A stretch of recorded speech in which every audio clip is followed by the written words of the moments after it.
Ketika antek asing, teriak antek asing. Ada ironi yang terlalu telanjang untuk disembunyikan. Mereka yang paling lantang meneriakkan kedaulatan ekonomi, justru bertepuk tangan ketika pintu pasar dibuka selebar-lebarnya untuk kepentingan asing. Presiden Prabowo Subianto menandatangani sederet nota kesepahaman dengan Amerika Serikat menjelang pertemuannya dengan Presiden Donald Trump.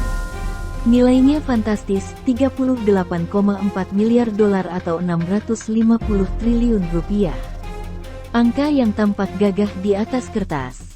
Namun, substansinya patut dipertanyakan dengan keras dan tanpa basa-basi.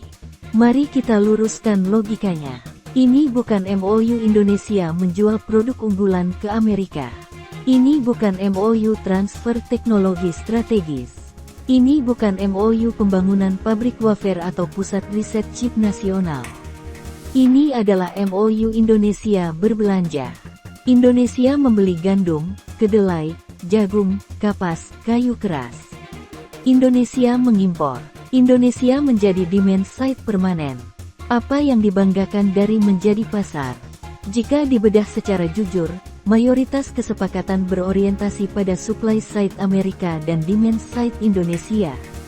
Skemanya sederhana, Amerika memasok, Indonesia menyerap. Amerika menjual, Indonesia membeli. Amerika mengendalikan teknologi, Indonesia menjadi pengguna. Semikonduktor, ilusi industri. Dua usaha patungan di sektor semikonduktor disebut-sebut bernilai miliaran dolar. Tetapi di mana pabrik wafer? Di mana pusat riset dan pengembangan? Di mana hak desain chip? Tidak ada. Yang ada hanyalah kerja sama industri dan partnership bisnis.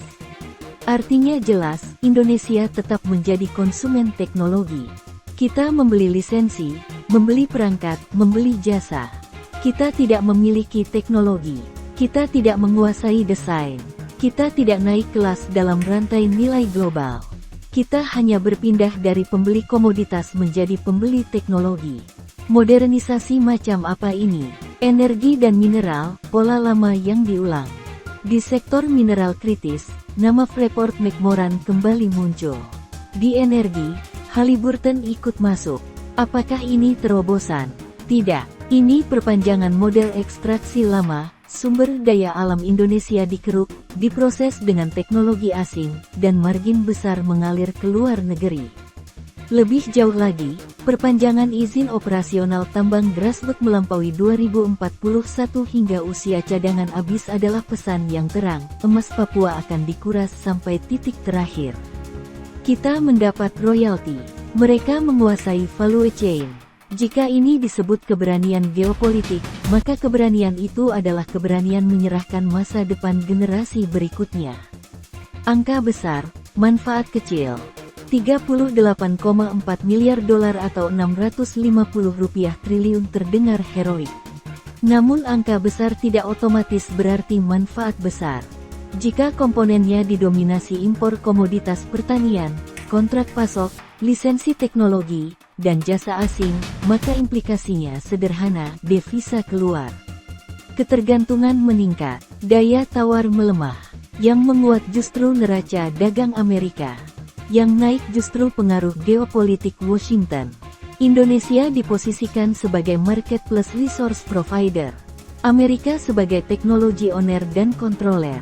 Ironisnya, pemerintah bahkan berharap kesepakatan ini menekan surplus dagang Indonesia terhadap Amerika.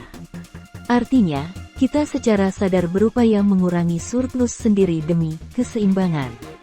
Sejak kapan mengurangi posisi tawar disebut strategi cerdas? Data menunjukkan Indonesia sudah menjadi pasar ke-11 terbesar produk pertanian Amerika. Impor tahunan sekitar 3 miliar dolar, dan akan meningkat dengan rencana pembelian jutaan ton gandum hingga 2030. Kita negara agraris, tetapi bergantung pada gandum impor. Kita produsen komoditas, tetapi membeli kapas. Kita kaya mineral, tetapi tidak menguasai teknologi pengolahannya. Inilah wajah ketergantungan struktural yang dipoles dengan istilah modernisasi dan industrialisasi. Retorika nasionalisme ekonomi terdengar gagah di podium. Namun realitas kebijakan menunjukkan arah berbeda. Jika seluruh arsitektur kerjasama membuat Indonesia semakin dalam menjadi pasar dan penyedia bahan mentah, maka pertanyaannya sederhana. Siapa sebenarnya yang diuntungkan? Ketika para antek asing saling menuduh antek asing, publik layak melihat fakta di balik jargon.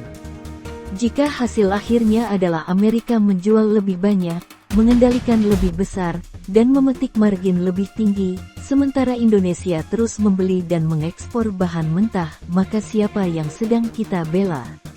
Kedaulatan bukan soal pidato. Kedaulatan adalah soal siapa menguasai teknologi, siapa mengendalikan rantai nilai, dan siapa menentukan arah ekonomi nasional. Jika jawabannya bukan Indonesia, maka semua selebrasi angka miliaran dolar itu tak lebih dari pesta belanja yang mahal dengan kartu kredit masa depan bangsa.